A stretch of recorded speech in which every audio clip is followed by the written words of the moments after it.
At the country club it had been snowing steadily all day, the fall ceasing only with the dusk. The Flemish villages and Queen Anne cottages along Club Road were festooned with the flakes, and in front of the Renshaws some boys had built a snow fort. The Renshaws always closed their house for the winter and went into town, so that there was no one to disturb the fort builders. One of the builders, a Hampton hoodlum, who hung about the gates of the Roland Park Country Club to hold horses or buckle on skates, had joined the youngsters and was directing their efforts. The snow fort finished, he elected to stay behind it with the larger boys and to make of the others an attacking party. The latter, having suffered severely for some time now, demanded that they become the fort's defenders. This project falling through, they began the manufacture of munitions pending an emergency. Meanwhile there were the passers-by. A number of people passed, but they were members of the club, personally known by both hoodlum and boys. It was not deemed wise to offend these. A Negro servant, however, not so fortunate, fled toward Roland Avenue with smarting face. At the corner she paused to hurl back at her youthful assailants heated promises that the Olympians should soon be made aware of their son's associations with that there white trash. The hoodlum, recognizing and hotly resenting this characterization of himself by one of a subject race, scowled heavily and, reaching down and digging up a large and jagged stone, made a compact ball of snow about it and promised darkly, "Wait till that dinge comes back." Some of the boys demurred. It was not fair to put stones in snowballs. "You might hurt somebody, Jerry," urged a flaxen-haired youngster in a Scotch cap. "Oh, Mama," jeered Jerry. The flaxen-haired youngster pulled his Scotch cap over his eyes and stalked away, followed by several of his friends. "Let the sissies go." Jerry, a youth of some 16 years, large-framed, heavy-jawed, laughed mockingly, and rolled the snow about the jagged stone all the tighter.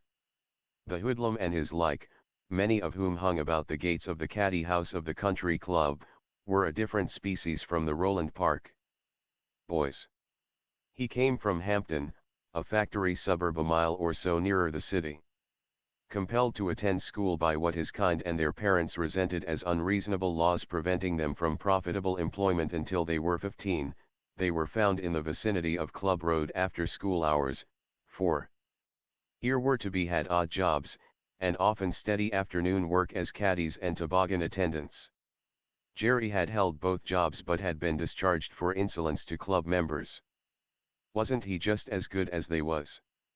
On the other hand, he was savagely indignant at any similar claim of equality on the part of fellow caddies of the color of the fleeing servant because of whose criticism he was reserving the jagged stone. Misfortune had made a different reservation for that stone snowball which Jerry was now carefully soaking in the gutter, the ice coating of which Jerry had broken. The water-soaked snow rapidly congealed, long before the servant left the grocery with basket filled. The snow had frozen until it was as hard without as the stone within. Reaching at the head of his wildly whooping band from an enforced retreat by 2 department store delivery boys, whom misfortune had compelled to leave parcels at the club, Jerry spied a person for whom it had been decreed that murderous projectile of his should have been made. Hefting the hard, heavy, stone snowball, Jerry could no longer deny himself the pleasure of hurting somebody. Especially as that somebody looked unable to avenge himself. "There's our meat, fellows," he yelled in savage abandon.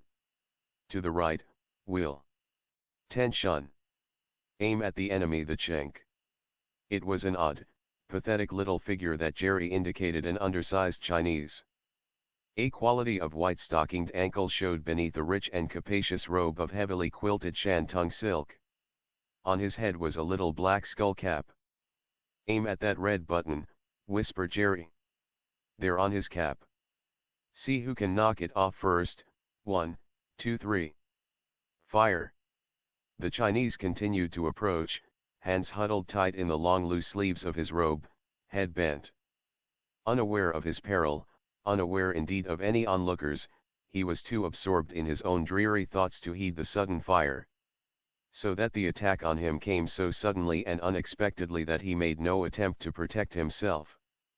Ball after ball of the hard snow struck him, stinging ears and nose, breaking against his teeth as his mouth gaped open. Vividly colored streaks of light blinded him. Stunned, he stumbled and fell to his knees, his hands instinctively upraised. This was a sport after Jerry's mean coward heart, inflicting pain upon the helpless. He had waited, gloating, for the others to disconcert and dismay with their snowballs until the victim would be sufficiently stunned to be still and his own aim thus rendered absolutely accurate. Not until then did he fling his murderous missile. It struck the little Chinaman in the exact center of his forehead. The others, each of whom had compressed another handful of snow, paused, then flung them away. A cry of alarm arose.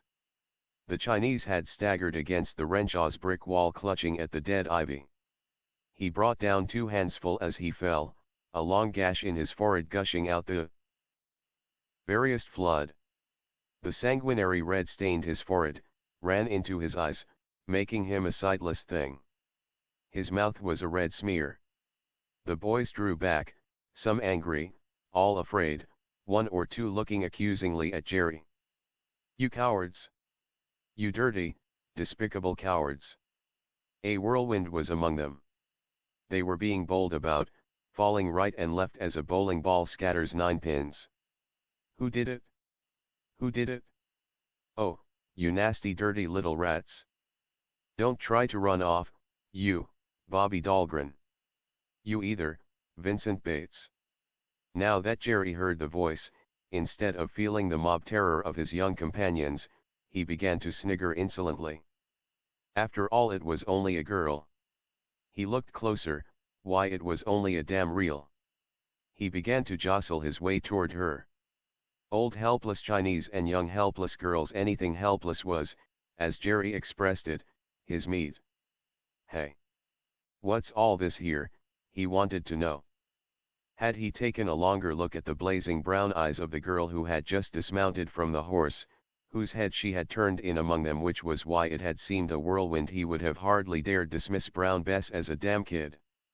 True, he was a year or so older, but she was curiously well-muscled and well-formed. Girls of 14 are apt to be weak, overgrown, gangling. This one wasn't. Had it not been for a crop of tangled brown curls, negligently drawn back and tied with ribbon at the nape of the neck, that, and her unmistakably girlish voice, she might easily been taken for rather too good-looking a boy. Especially, as below the skirts of her riding coat appeared a section of Bedford cord riding breeches laced tightly at her thin knees. "Who did it? Come on now. You'd better tell me, Ben Cavendish." She addressed the boy of the flaxen curls who had withdrawn at the sight of Jerry's jagged stone. He was now rejoining the party, his eyes reflecting something of the angry scorn in those of Bess Courtney's. But they did not have the same ominous gleam. Scenting an ally, she asked less threateningly, "Who did it, Ben?" Their 2 heads, flaxen poll and brown crop of curls, had been bent over the ensanguined face of the unconscious Oriental where he lay, strangely and pathetically still. Ben Cavendish's face caught something of the same red stain as the girl's, whose color blazed high through her oddly brown skin. Brown skin, not tanned but brown, brown eyes. Red-brown like her chestnut crop of curls. It was no wonder they called little Miss Courtney Brown Bess. "I'll tell you," said little Flaxen Poll quietly. The color had fled his cheeks now, they were strangely pale, for he was remembering. Is it strange, with Jerry scowling at him, Jerry the best-known bully of small boys between Roland Park and Hampton, the one most skilled in the tortures of twisted wrists and bent back head? "Tell me, Benny." The little boy's forefinger straightened out as it indicated the sullen-eyed Jerry, who, arms hanging, gorilla-like, moved a pace or 2 toward his small accuser. But Bentinck Cavendish had the blood of many splendid sires behind him, and although his voice trembled, he still accused, "We were only throwing snowballs, Bess. Honest we were. He put a stone in his. That's why I quit playing with him. None of us had stones in ours, did we, fellows?" They answered a confirming chorus. Then, birthday, too," pointed out the hulking fellow. With a snarl he came at them. The next moment a riding crop came at him. With a roar he threw himself at its wielder. But, her eyes blazing, her sturdy arm began to rise and fall so fast that eyes could not follow. It stung him again, and again. Despite his rushes he never got near enough to pluck it from its wielder and turn it against her. Soon he was ceasing to rush and was retreating, raising his voice in the bellow of a savage but cowed animal. Then, quite suddenly, a blow was miscalculated, and the riding crop snaky wood handle, instead of its leather loop, thudded against his hard skull. He dropped like a butcher-stricken ox. "You've killed him, Bess. You've killed him." The girl put out a small spurred boot and pushed the body out of the way. "I wish I had," she said fiercely. "The low coward." The jingle of sleigh bells approaching had ceased when the thrashing of Jerry began and a sleigh had pulled up at the curb. A blond young man in English tweeds now tossed off the lap robe and, throwing the reins to his companion, approached the girl. She was kneeling beside the prostrate Chinese, touching his wound with a bit of cambric handkerchief. One tan gauntlet had been flung down in the snow while she was performing this errand of mercy. The stained riding crop lay alongside. The blond young man picked up both. "Hello, Bess. Did you lay him out, too?" He indicated the Oriental. She turned and frowned at him. "Oh. You, Frank. I'm glad you've come. You see what's happened? Who's in that sleigh with you?" A West Point cadet ran in Jim's class. She did not appear interested. "Will you and Mr. Wren carry this poor man to your sleigh, and take him to my house? Go ahead, Frank. Don't stop to think about it." He beckoned Wren and between them the Chinese was helped into the sleigh. "You'll have to get out," said the girl, addressing the West Pointer. "Go back to the club and wait till Frank has taken him to my house. Will you please hurry?" The other youth got out. Emery put the lap robe about the Chinese, chirruped to his horse, and the sleigh was off. The girl's horse, which had been standing quite quietly during the whole affair, looked at his mistress with inquiring eyes. "Come, help me up," she said to Wren. He made a cup of his palms, into which she put her foot for the slightest second, then, with a salute of her riding crop, peltered after Emery, leaving Wren with a confused vision of tangled brown curls, healthy, flushed cheeks, a thin, girlish form, and magnificent eyes, that had no shrinking in them.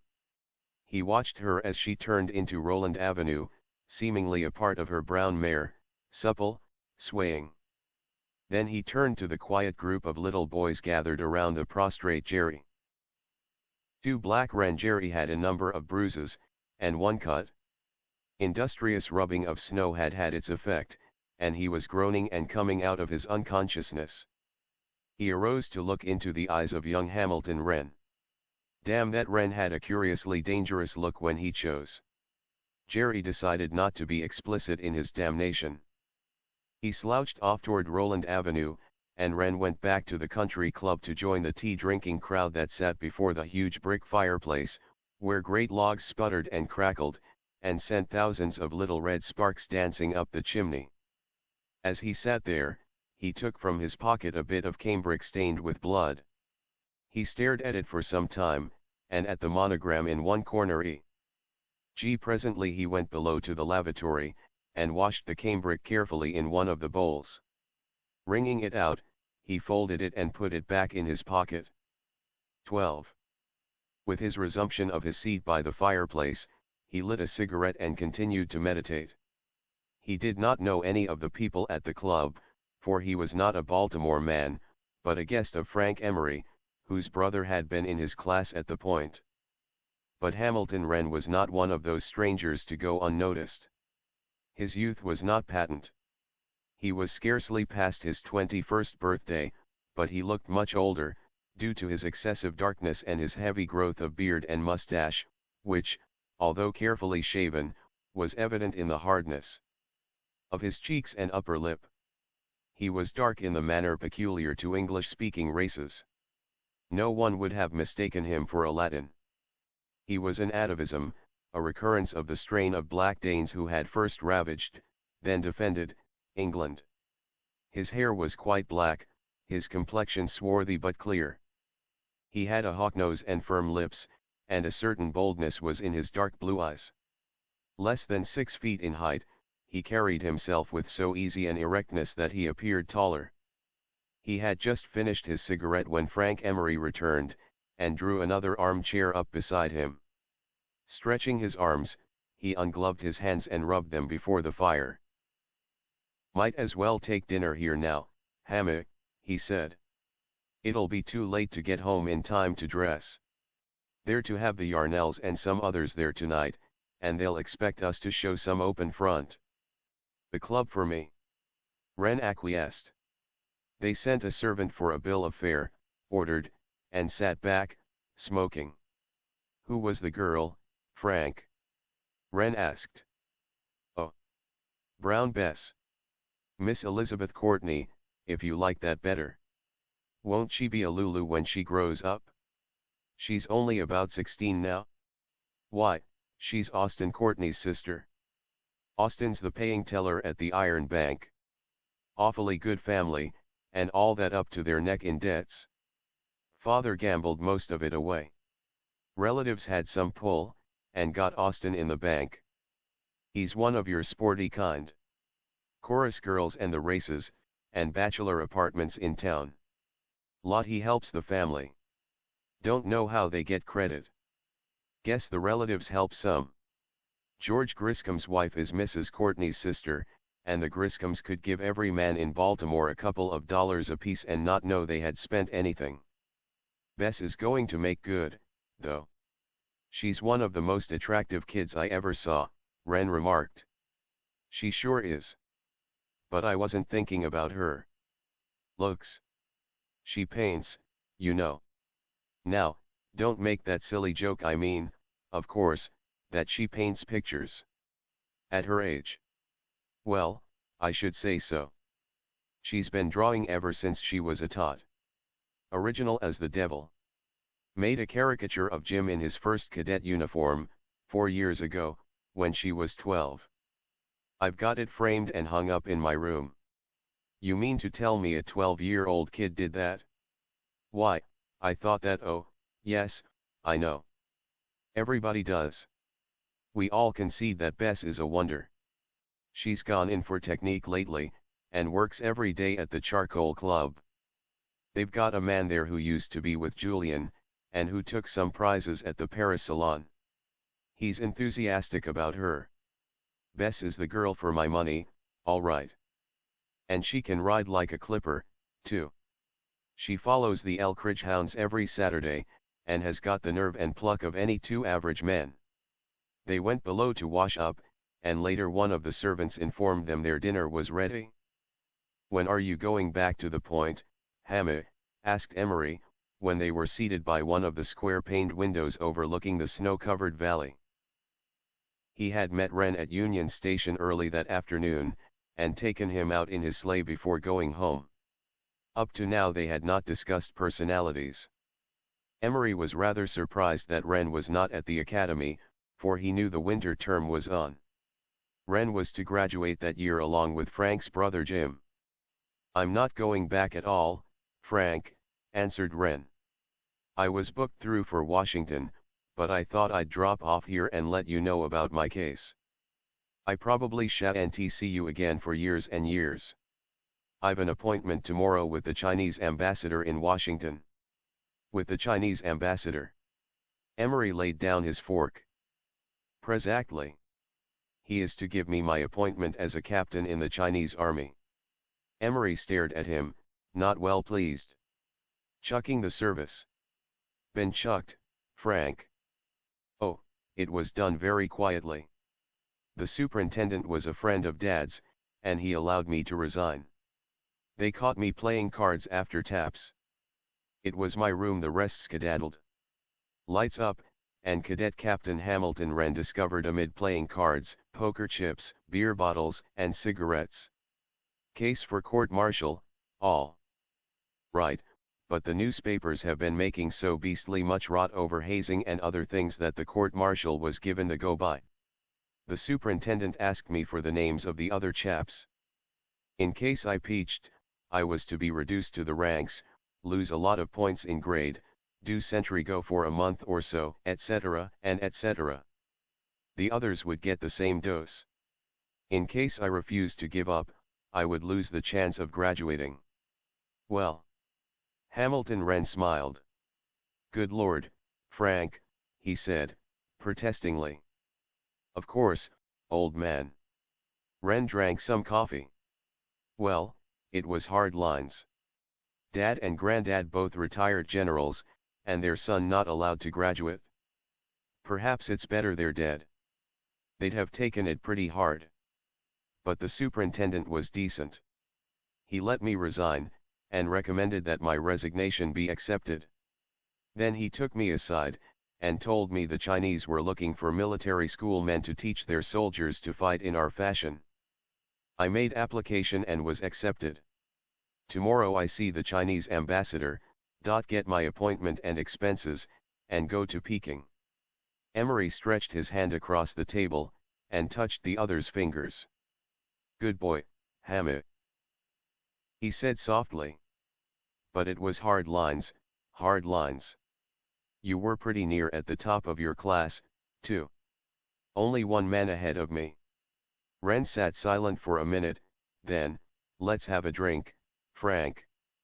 I can't sign checks at this club, or I'd order one myself. Don't bother about me. I'm going to have a good time out there in China.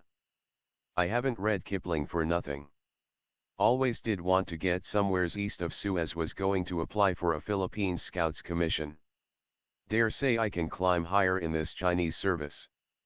I'll have a freer hand, anyhow. They drank to one another. The dinner finished, they lingered over their cognac, coffee, and cigarettes. Where does Bess Courtney live? Only about 2 blocks from here. Curious her taking in that Chinese, wasn't it, and you going out to China? Do you know what that fool kid did? She took him right into the house, and made their nigger John undress him and put him to bed. Then she sent for the doctor. Curious kid, very. Why do you ask? Hamilton Wren had taken the bit of cambric handkerchief from his pocket. He was rubbing it between his fingers. Like to drop over and call. For a moment an affirmative trembled on Wren's lips, but it went away when he smiled. It was rather a sad smile, and a shake of the head accompanied it. I'd be afraid to, Frank. You see, I've got to start for China tomorrow. Book the first. Chapter I. To paint the portrait of a Princey. The favor of your presence is requested on the evening of the 8th of October at Holmwood House, to meet His Imperial Highness, Prince Chuan. RSVP to Mrs. Patterson Corby. This form of invitation was in the hands of every one of the slightest note in Washington society by October I. And no one failed to send an acceptance. It was not often that even Washingtonians were able to meet the brother of an emperor, and Prince Chuan and His Imperial Chinese Majesty had the same father. The prince was distinguished in another way. He had been partly educated among white people. Patterson Corby had been his classmate at Oxford, and adjudged him as a very decent sort of chap according to any standard. It was a distinct plume in Mrs. 3. Corby's bonnet that she should, by virtue of this previous acquaintanceship, be able to introduce the prince to the social elect of Washington, and she reduced a checkbook to stubs in order that the setting should be fit for the jewel. Patterson Corby had family, and his wife had wealth. Holmwood House was, therefore, an exceedingly desirable place to which to be invited. It was a huge pile of white masonry in the Renaissance-style, stone-walled, iron-gated, with a grassy stretch surrounding it, an Italian pergola, and a toy lake. Within, it was distinguished by lofty ceilings, marble pillars, marvelous frescoes, and not too much furniture. The Patterson Corbys believed in long stretches of space, in order that their priceless fittings might be properly appreciated. Mrs. Patterson Corby received in the Chinese room. This had been one of her pet projects, and on it she had lavished much wealth, attention, and good taste. It now fitted quite excellently into the scheme of things. Its frescoes might have been the wonder of Chinese artists, for they carried out the Oriental style and color effect, but were executed with the strength and originality of a brain not so old as the Chinese. The painted silk screens were from the same hand. The carved chairs, lacquered columns, swinging lamps, and rare rugs were only to be rivaled by those of the imperial palace itself. A subtle oriental perfume pervaded the atmosphere. The guests began to arrive at a little after 9, and Mrs. Corby received from a raised platform, the prince by her side, and behind him a man in the dress uniform of the Chinese army, gorgeous yellow with gold frogging, and a crucifix-hilted sword encrusted with topazes. There were several decorations on his breast, and, as he stood bareheaded, he held in his hand a mandarin hat, with peacock plume and crystal button. They saw him to be a Caucasian. Prince Chuan himself was an exceedingly handsome but weak-chinned Oriental. His eyes were not oblique, nor was his nose flat. His features were as regular as a European's might have been, and only his saffron complexion marked him indubitably a Chinese. He had splendid, enthusiastic eyes, and a thin, straight, high-bridged nose. Dressed in the imperial yellow, with a double dragon interwoven throughout in gold threads, his gown belted about the waist by a golden linked belt, clasped with a carven topaz, he was a singularly stately figure. He held his hat in his hand, in deference to the European custom, as he smiled upon each briefly presented one, turning afterward with a graceful sweep of the body to the uniformed man behind him, my aide-de-camp, Colonel Wren. And the guests, mixing with one another, and generally failing to catch the name, asked one another who that striking-looking, black-visaged man might be. His aide-de-camp, Colonel somebody. But he's not a Chinese. Who said he was? They have white officers in the Chinese army. This from the former consul to Shanghai. Do you know him? But the consul was out of earshot. His name's Wren, volunteered the daughter of a cabinet official. He called on father the other day. Wren? Well, upon my soul, if it isn't old Hammy Wren.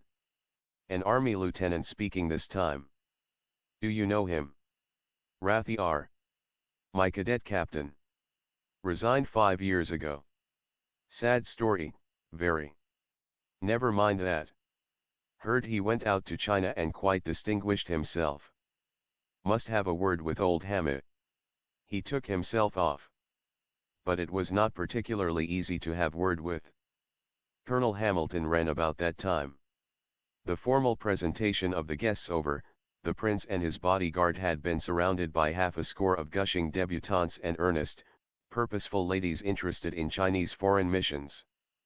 The prince, who spoke very good English, was trying to answer the purposeful ladies, while Wren managed to keep the debutantes at bay.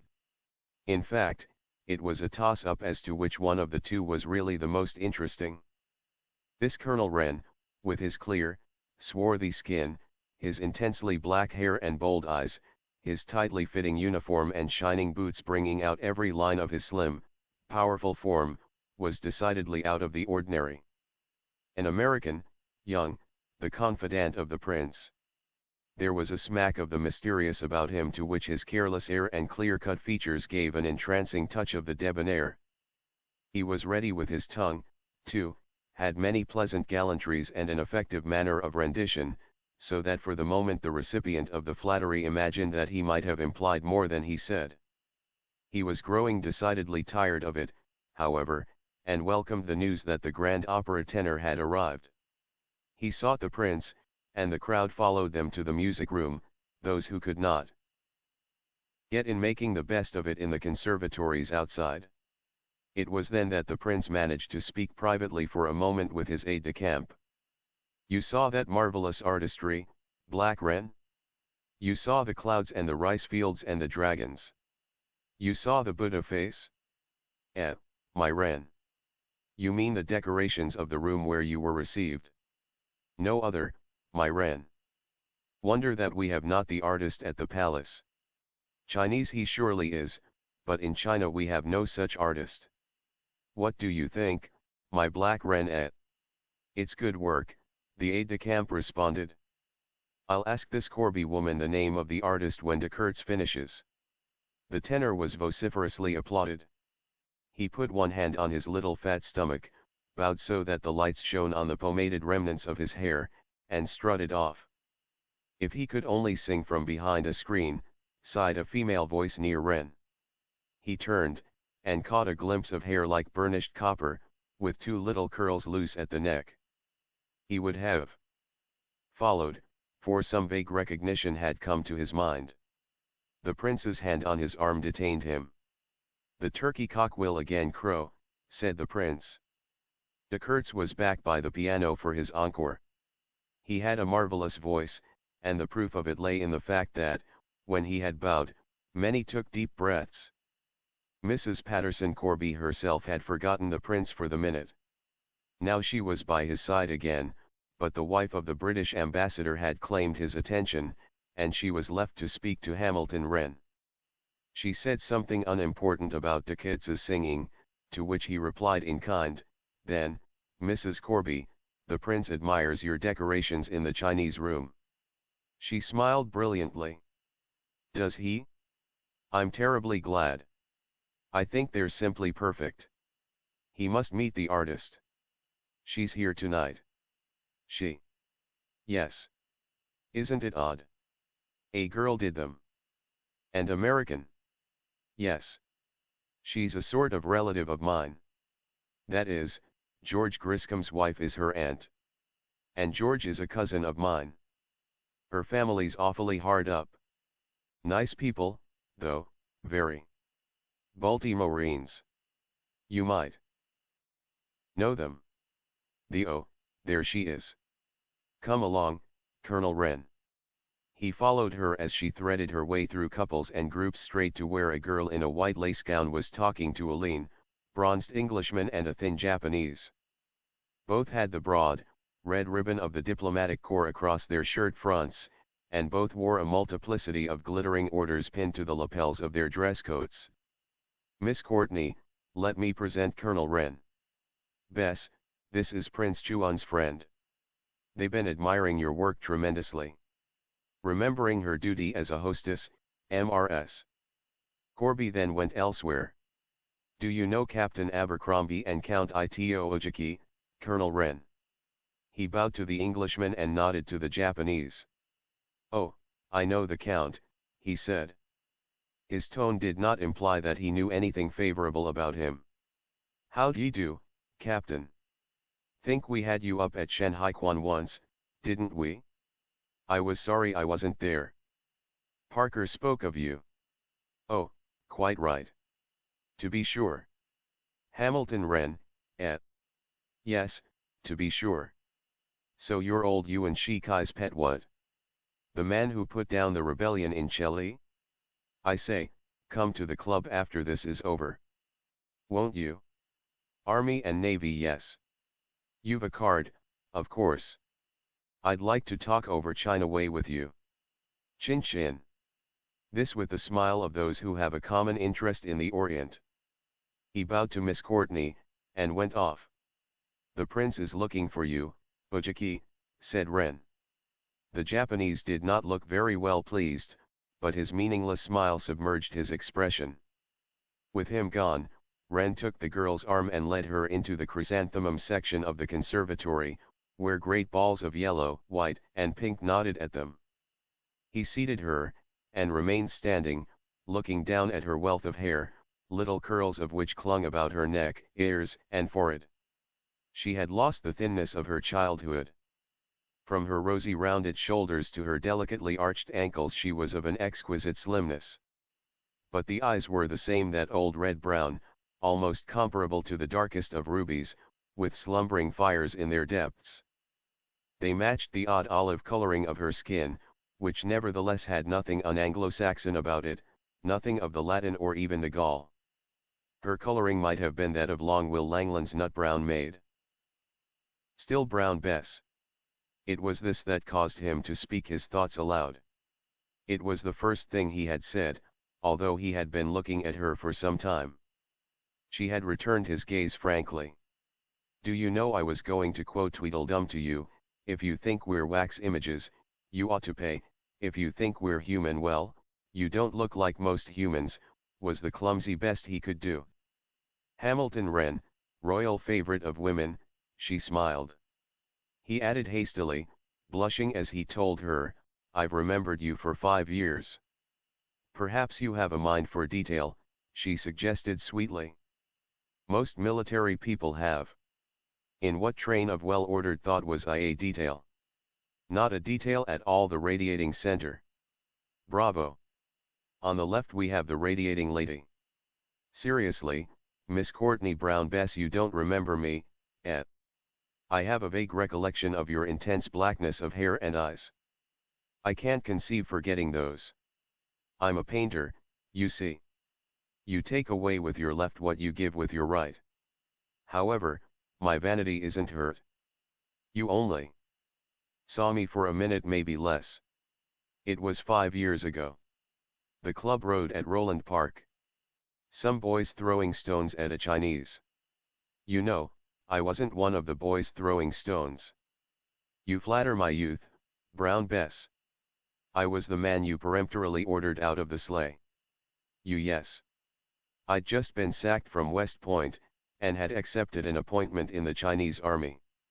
The next day I saw the Chinese ambassador, and before night I was on my way to San Francisco to take the PM boat for Shanghai. Frank Emery's friend. Yes. I must look up Frank, by the by. I suppose he's in his father's office. A lawyer. All the Emerys take to the law when they don't go into the army. They are a family with traditions. Yes, to be sure. Well, you can see now how I've remembered you. It was the turning point in my life. I told you I was only a detail." She laughed. "Let's be serious," pleaded Wren. "Gaiety doesn't come often enough to fling it away careless-like.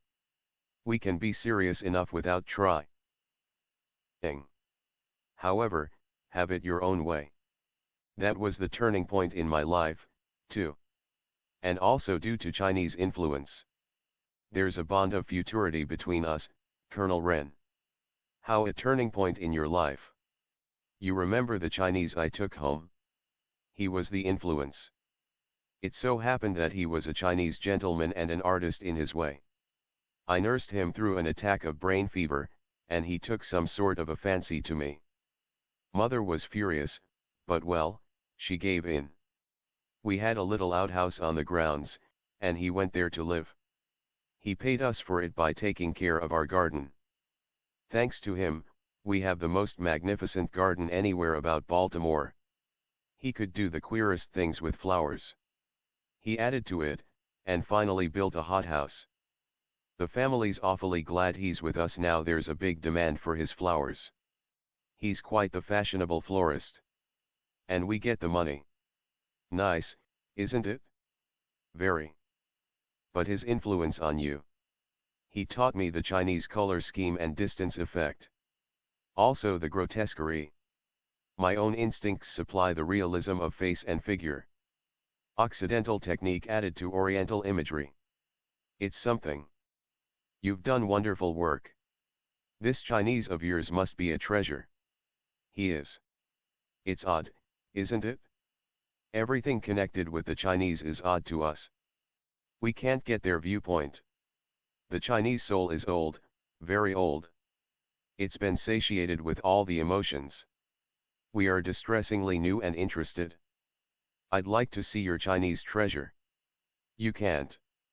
He won't have anything to do with other Chinese, nor with anyone who's been in China. I've tried that before. There's some sort of a mystery there. Everything Chinese is mysterious to us. But, Miss Courtney, I want you to meet the prince. I shook hands with both him and you. You don't seem to remember that." I must have been saying something to the last person I shook hands with. Will you come? She nodded. They left the conservatory. The prince was not in the Chinese room, the music room, nor the Louis XIV reception room. They ran him to earth under a hexagonal lantern in the Flemish cell. Miss Courtney was briefly presented as the artist the Imperial One had deigned to notice. Wren used the florid form satirically. He mocks our customs in his English, this black. Wren, smiled the prince. You know our art, it would seem, Miss Courtney. I had imagined the artist one of my countrymen. A new touch? You preserve our conventions and atmosphere, and add realism. I am very charmed with your work, Miss Courtney. She thanked him. You paint the face, pardon. The portrait. I have done both face and figure from Chinese models. But it was generally symbolical. I have a reason for asking, Miss Courtney. My portrait has never been painted. My aunt, the Queen Mother, has had her portrait done by an American, a Miss Carl. She is pleased with it. She has also set a precedent. I may now follow her example. You mean she had lost her self-control? She was almost gasping. I mean I shall be in Washington for some little time, and I should like you to paint my portrait, miss. The sleeping serpent with the strangling tail. The half-light of a drizzling afternoon did little to light up a private cabinet in the Japanese legation where two men sat with the passive calm of the Oriental belying their inward tumult. One was Count Ito Ojiki, special envoy of the Mikado to where he willed, the other, whom his countrymen called Grey Fox, keen, resourceful, unscrupulous, most dangerous for his original brain.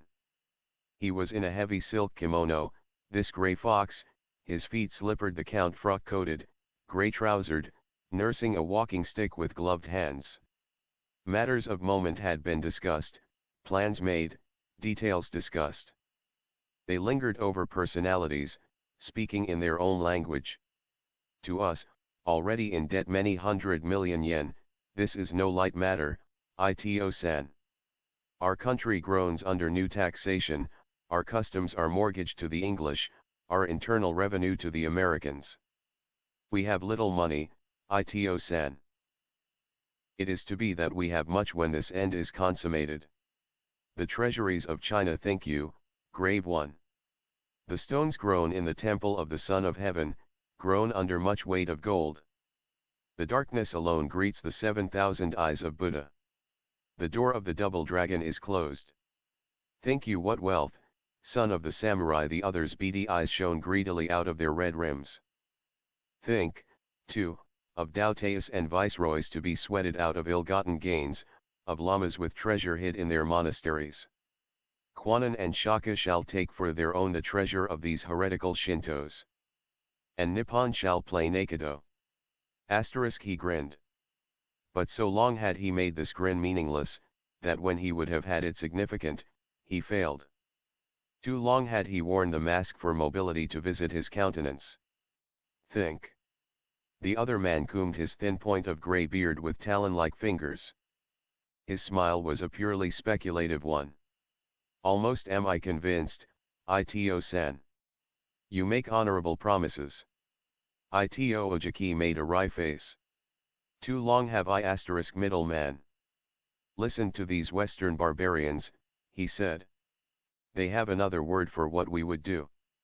Honorable to them, that is different. The Ojiki hath no fear of the future.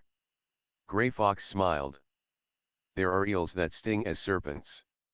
There are serpents that much resemble eels. I know these Westerners better than the esteemed father's son. At times I have fear of them. Then I say, what chance have they? We, the subtle, the wise of many generations, may outgeneral them at every point. Yet there is a subtlety of eternal innocence, a wellspring fit for drowning in the clear truth. Fuji. There is a certain muddiness in my metaphors which the wellspring might do well in lacking. You grasp me, Grey Fox. Quite inscrutable the other, with his wisely smiling face. His benevolent hypocrisy was as much a mask as Ito's meaningless grin. Fear. He stroked the beard point thoughtfully. We do not fear what we understand, Ujiki. Had these Westerners remained always innocent they might be more dangerous. Perforce now they add the semblance of cunning which only old races may have. In believing their acuteness, they are delivered into the hand of Nippon. A wholly innocent may not easily be gulled. A man wise in his own egotism is but the prey of the truly wise. Kwannon, preserve thy intellect among these muddled metaphysics. The deed for the word, good Ujiki. Ujiki fondled the cane. I fear them sometimes, not often. As a nation, never, but individuals a difference there, gnawing Grey Fox. It is no fault of these Americans that, as a country, they are stupid. The fault is otherwise. He paused. They have the wrong men at the head of things. Grey Fox looked triumphant. My theory, good Ujiki, but rehashed. Spake I not so in Yedo, several years ago? We had gulled this American nation. As we fought with Russia they cheered and encouraged us, sent for our hospitals money, for our famine sufferers, food. He laughed mirthlessly. They were pleased to patronize us, O good Ujiki. We of Nippon are good friends they. The poor little Jap / said they, he quoted in English. Mimicking, the poor little Jap fighting the great bearded Russian. They are one great gallery, these Americans. Of us they made a hero. Both took to laughing now, their glee unrepressed. We told them how we loved them. Ah, we loved them nobly, good Ujiki. Nobly. Ha! We imitate you, said we. Teach us to be like you. We would sit at the master's feet and learn. We would be the Yankees of the East, barbarian fools. That they might teach us aught. Into his eyes came a sadness. And yet I would it were not so, Ujiki. My thrice honored and divinely deceased father, he of the daimyo, he told me much of the old days. A happy people we. Happy in our own islands, with none but our own people, believing most devoutly in our gods, tilling the land, happy I, Ujiki, happy. To us had been preached contentment, the pursuit of naught save the spiritual will, the content of the cot and the palace. Long ago that, my Ujiki.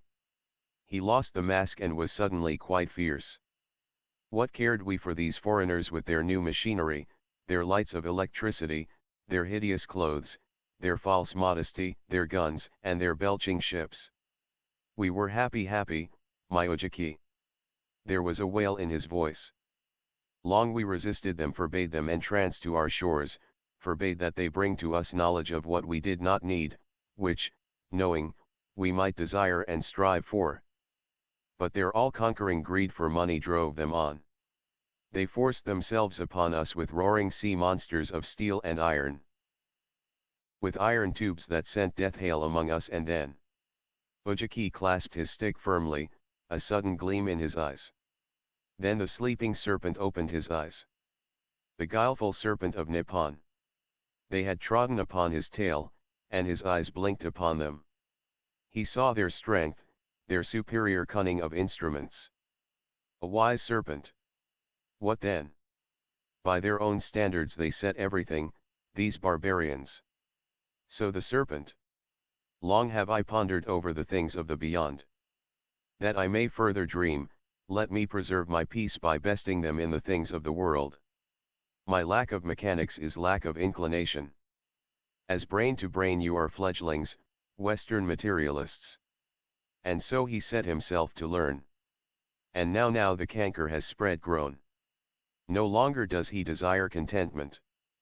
A materialist he grasps, this serpent. He would wrap the world in his tail and strangle it. For he hath a very strong, supple tail, O Ujiki. Grey Fox fell back, exhausted. He coughed. Ujiki patted his back. Yes, he said, with a certain ferocity, they brought it upon themselves, these barbarians. They awakened the serpent.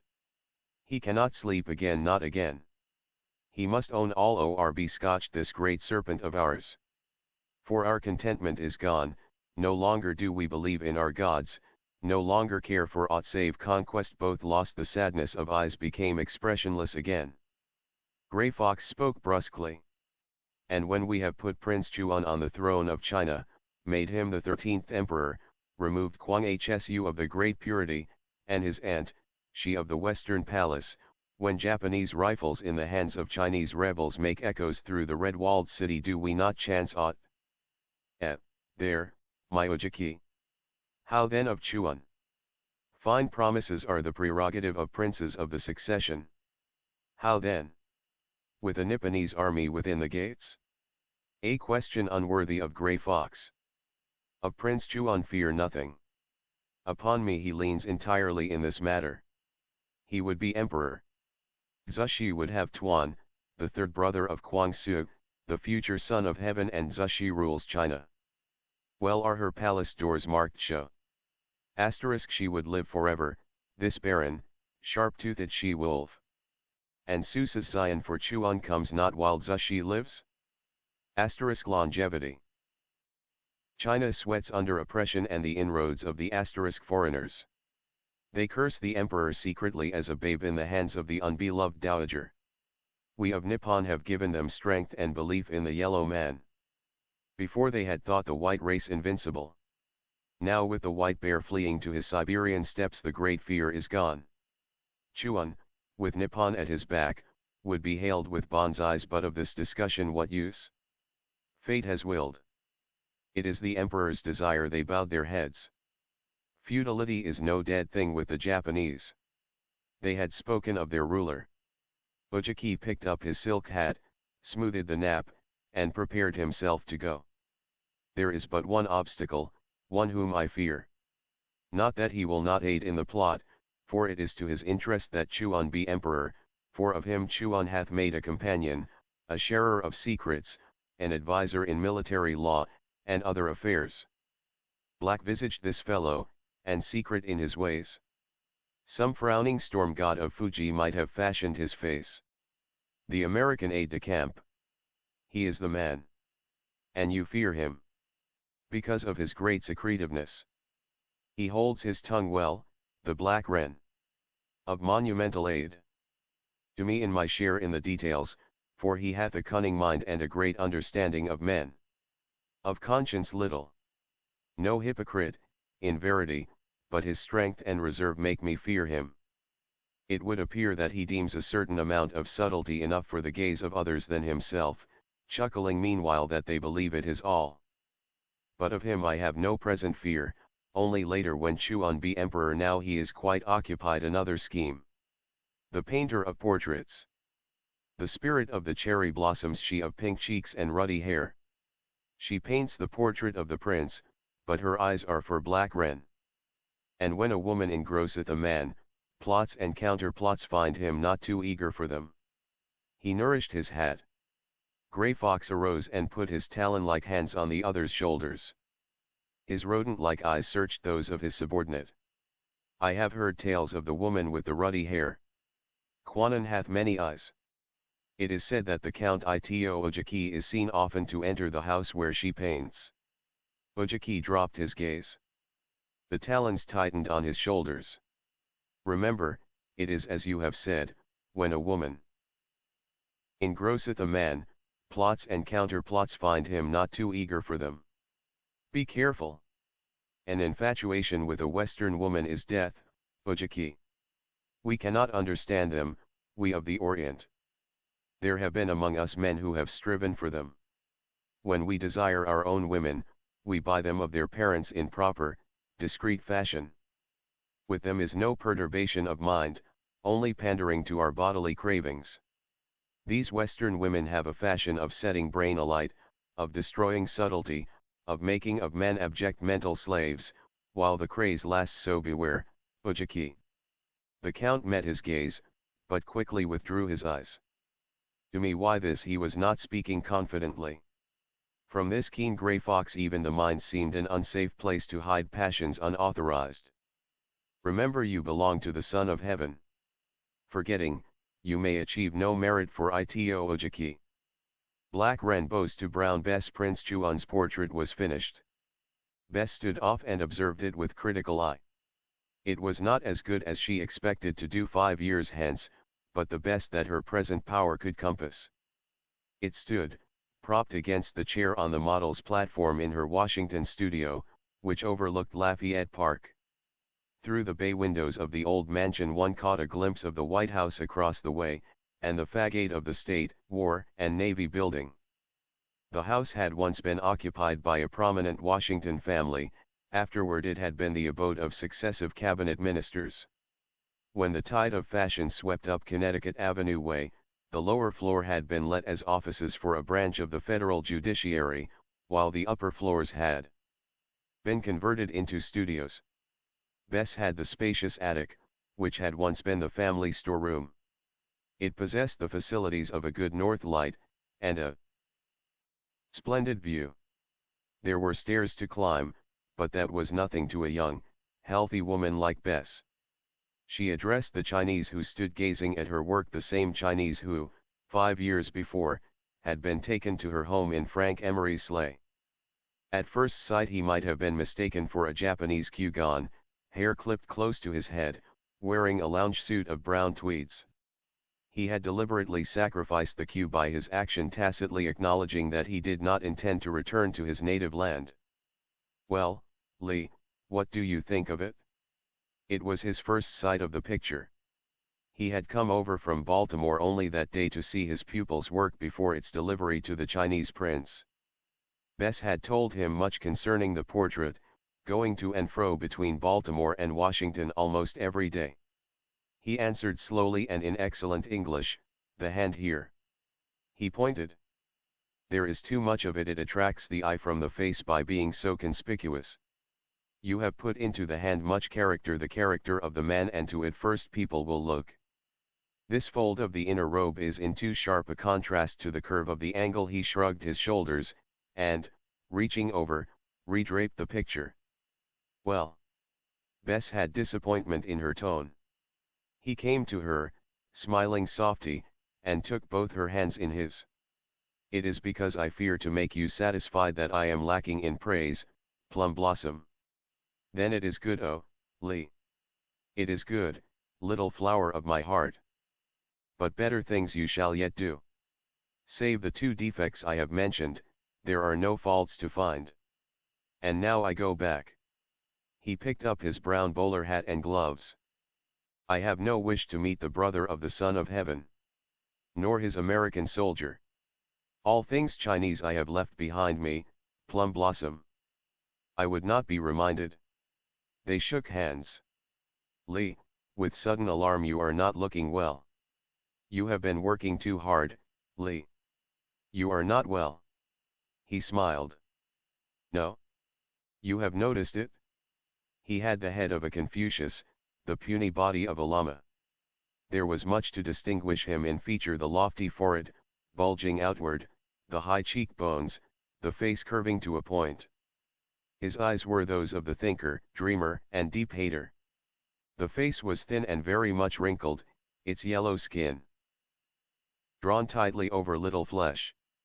There were black rings about his eyes, a certain flaccidity of the lips. "Let me tell you, Plum Blossom, I am as well as I may hope. It is the heart." He put his hand to his side. "I had not expected to live as long as I have, little flower of my heart. For years I have been expecting the messenger of the goal. But Lee." She shook him sharply. There was moisture in her eyes. "Lee, don't talk like that." His face warmed. "You care, little one? You have always cared for poor Lee. But it is best to be prepared.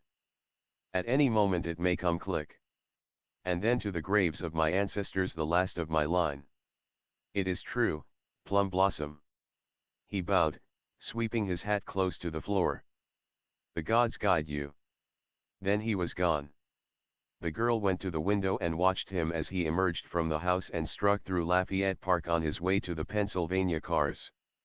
He walked feebly, a bent-over, shrunken little figure, and she wiped away tears from her eyes as she watched him. She owed much to this Chinese, her philosophy, her training in Oriental art, her broad outlook on life.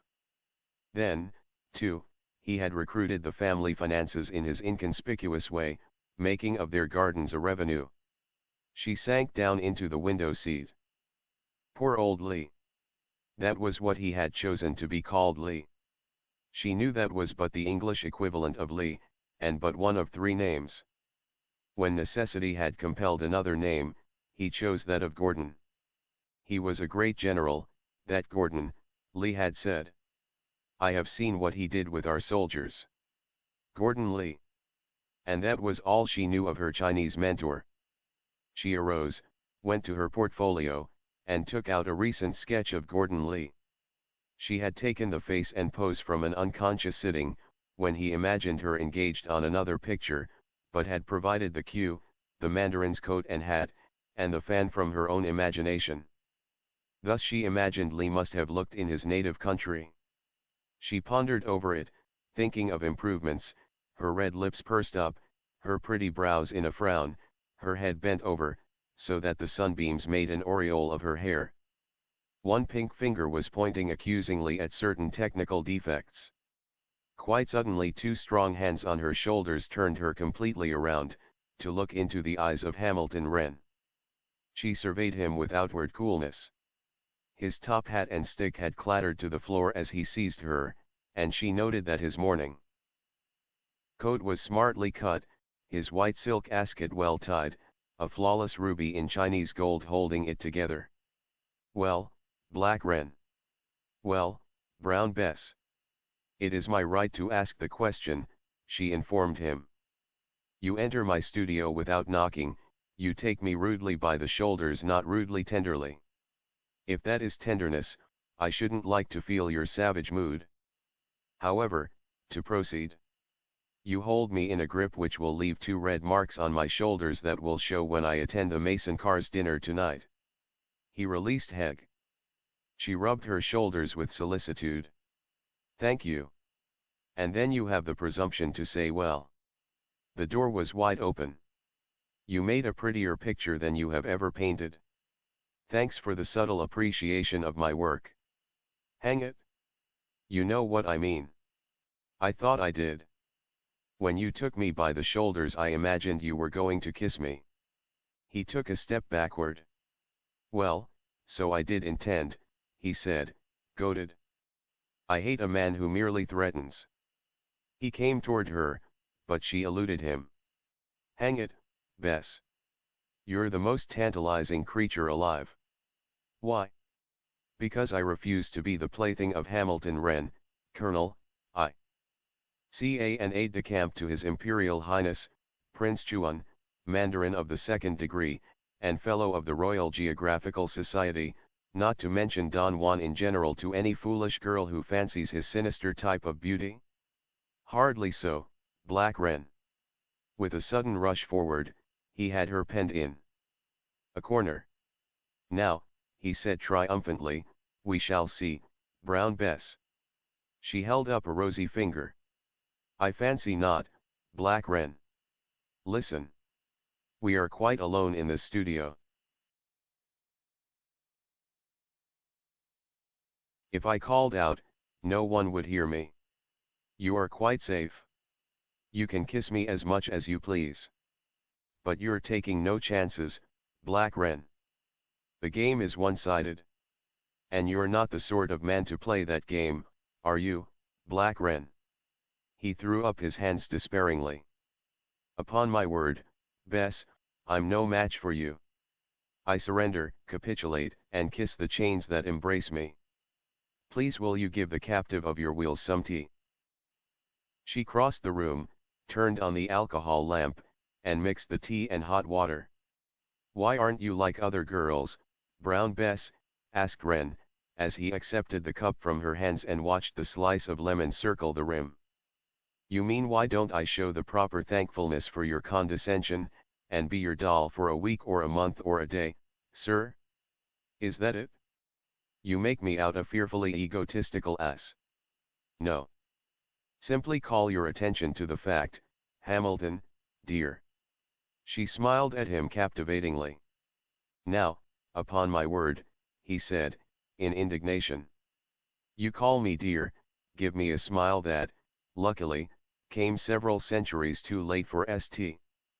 Anthony, and then pulverize me when I lose control of myself.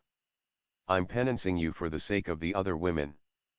But I expect you're not wholly to blame, Black Wren.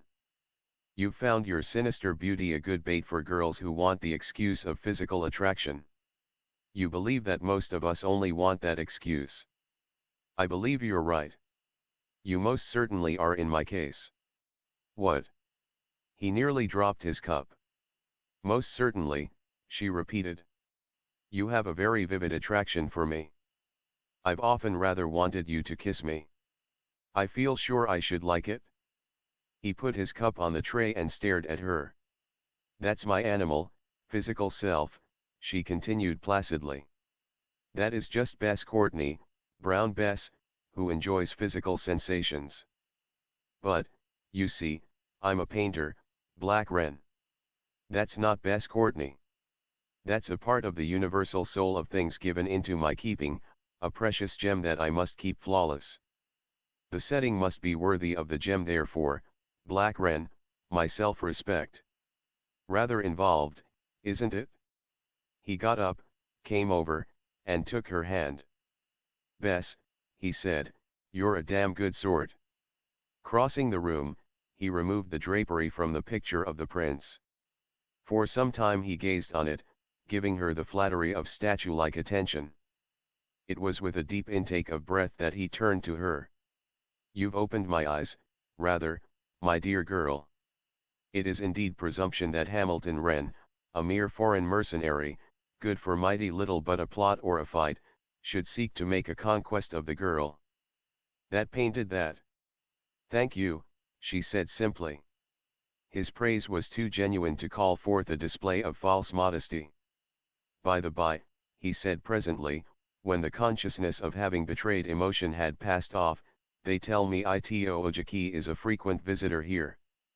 Not that. They need to tell me I've seen him here often enough myself. He comes quite often, she acknowledged. He interests me.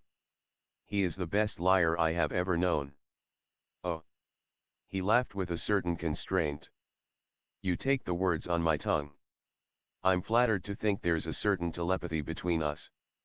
Ojiki insults you with his admiration. You know the Japanese idea of women. Is there really much difference between his admiration of me and yours, Black Wren? She asked softly. The sudden stricture left him flushing with its truth. No, she said, there isn't. Only a difference between the men. Ojiki is yellow, not prepossessing. Hamilton Wren is white, and striking rather. But both admire me in the same way. Is it the better part of me, the part that finds expression in my work, that you admire? My ideals? My striving for better things? No, Black Wren. Only these brown curls, the curves of my figure, the redness of my lips. There lies the admiration. And both of you are unmoral, not immoral, for I know he never had any morals, and I doubt whether you ever had.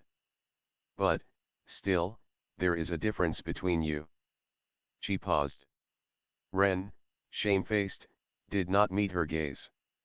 I am afraid of Ojiki. I am not afraid of you. Why? He asked, in a low tone. You, being an Anglo-Saxon, have honor. He, being a Japanese, has not even that. He of the white banner his man. There was an unusual note in the voice of Prince Chuan. He held in his hand the sketch of the Chinese who chose to call himself Gordon Lee. It was an hour later. Prince Chuan had seen the finished portrait and had approved of it without reservation. The secretary of the Chinese legation had presented in payment a check for more than twice the sum for which she would have dared ask. There was also His Highness' gift, a belt of topazes, with a jade buckle, beyond price.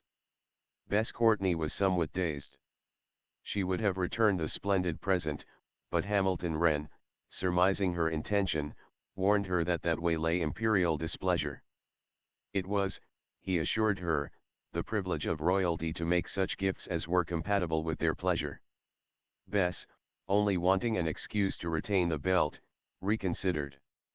The legation servants had been brought to the studio for the weighty ceremony that took place, and the official members of the legation stood solemnly by in official robes. The portrait had been placed in a camphorwood box, lined with the imperial yellow. This box was enclosed in others similarly lined. The boxes were covered with yellow cloth, painted with the double dragon, and, at last, the picture was ready for transmission to Peking, to be viewed by the august eyes of Kwang Hsu, 13th of the Great Purity Emperors, and brother of Prince Chuan. A private car had been reserved to convey the portrait to San Francisco, in charge of a gentleman of the legation and 2 attendants. From thence an ONOSS stateroom would have the honor of its presence to Shanghai, a CNC stateroom to Tientsin, and a very special train from that point to Peking, where a cavalcade would receive it and convey it within the environs of the Forbidden City. But the part Bess bore in the ceremony was over. Those of the Chinese legation had departed. Remained only the prince himself, Hamilton Wren, Ito Ojiki, and Bess Courtney's brother Austin, a handsome, dissipated young man, immaculately garbed, with hair too well groomed, and an inherent weakness and sensuality of mouth and chin. They had been startled by the sudden exclamation of the prince. "What man?" asked Bess. She came forward and noted the sketch of her Chinese mentor upon which the prince gazed. His face was bland and placid again, but Bess knew instinctively that it had not been so when the pictured likeness first came under his eye. She hesitated before replying, remembering Gordon Lee's avoidance of his own people, his refusal to meet even those white men who had been in China long enough to realize how little of it they understood. A chill struck her. She was at fault. She should not have exposed the sketch. She recalled that she had been looking at it when Hamilton Wren had pinioned her shoulders on his first entrance some hours before. "That man," she said, her self-control regained, her voice without emotion. "Why, he was a model that I used to have. He's dead now these 2 years." Austin Courtney opened his mouth. "Why, Bess," he began. Her look silenced him. Ito Ojiki, observing the byplay, grinned in his meaningless way, and rubbed his yellow hands together. It was with a certain chill Bess noted that the interchange of looks had been observed by the Japanese. Prince Chuan, however, did not seem to note the interruption. "You remember," finished Austin, "that we had to pay for his funeral. Out in Loudon Park Cemetery. You liked him." She smiled at the idea of Austin paying for anything, also grimly noted his facile mendacity, which had in it the colorature of little things, giving verisimilitude. The prince was apparently convinced. "Do you know him, your highness?" asked the girl. Chuan nodded. "He was master of ceremonies at the court during my uncle's time," he said. "One of the white banner families, having rank almost as high as my own, which is the yellow banner. He was fond of me, I remember, gave me much of my early Confucianisms. A wise man, and in advance of his time, perhaps. Li Wenqi his name. With my august uncle's death, and the reigning of his son, the Emperor Tang, he exercised much authority, and was unfortunate enough to incur the enmity of my thrice beloved aunt, Xushi, the Queen Mother. He was accused of witchcraft, of having caused the death of the youthful Emperor Tang, and had a narrow lease of life for a space. Then he escaped, none knew whither. But this none forgot he had been, beside master of ceremonies, master also of the imperial treasures. After his arrest, imprisonment, and flight, his palace was searched for the treasure keys. All were found, and in good order save one set. The keys to the temple of the double dragon, where the 7,000 eyes of Buddha look only upon the darkness. To this day. But other keys can, interrupted Austin Courtney. No, young brother of the painter. There is one set of keys to the doors of the double dragon, one set of keys which may let the light shine upon the 7,000 eyes of Buddha. In my country there is tradition, young brother of the painter. There is a tradition that these keys were fashioned at the behest of the invisible deity, and given to the Son of Heaven that he might prove his superiority over mere desire for mastership of the world. For within the temple of the double dragon there is wealth untold, 7,000 diamonds of the purest stones, 2,000 that are blue, 2,000 that are yellow, 3,000 that are white, and each the size of a pigeon's egg. His audience gasped. The prince smiled. Ha! Your wealthy men appear but ciphers before such astounding value of gems. Perhaps it is better that the keys be lost. Li Wenqi has gone to his ancestors, say you, fair young painter? With his body let the memory of this wealth be buried. Until Barhi smiled, apologizing. I had forgotten. Until foreigners take the forbidden city wholly for their own, the 7,000 eyes of Buddha are safe behind the door of the double dragon. He put the portrait back on the table.